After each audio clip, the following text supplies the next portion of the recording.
This must be the railroad. It would appear so. Likely part of Denver's old... it was, but... Yeah. As a...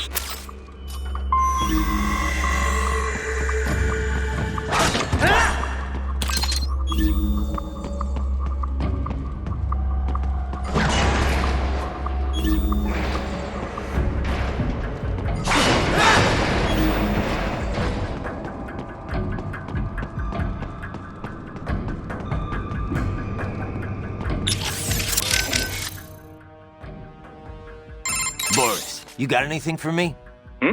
What do you mean? What do I mean? Intel, advice, help. What we always do over the codec. Well, yes, but in this case we had no official prep time. We have the map of Denver, but no briefing notes, no intel on enemy capabilities. I wish I could be of more help, but, well, I have nothing to work with. I'm sorry, Raiden. That's all right. I know you're doing whatever you can.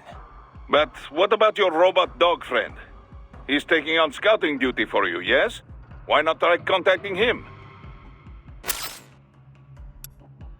So let me get this straight.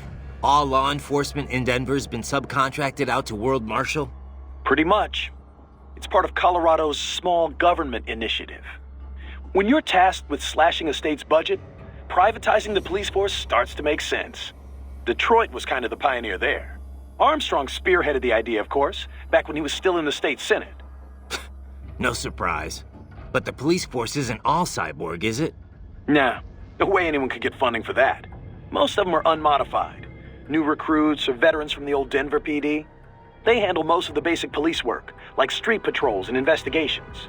Most cyborgs are part of the SWAT unit. They're sent out to handle riots, violent crimes, stuff like that. Makes sense. They're given separate roles in the force, too. Some specialize entirely in combat, others handle things like hostage negotiations. Some of the combat specialists are ex-US Army, but a lot of them are from overseas, too. A lot of them undergo the cyborg operation just to get a green card. That kind of thing must go over great with the anti-immigration movement. You know it. A lot of folks wanted a blanket ban on hiring immigrants for the police force. They get a bad rep for those helmets, too. Can't see their faces. They're required to keep their face guards up if they're not actively on a mission, though. Thing is, we're starting to see a wave of violent cyborg crime across America, you know? The way the police see it, they need more cyborgs on the force to deal with that. Hope they have enough cyborgs to deal with me.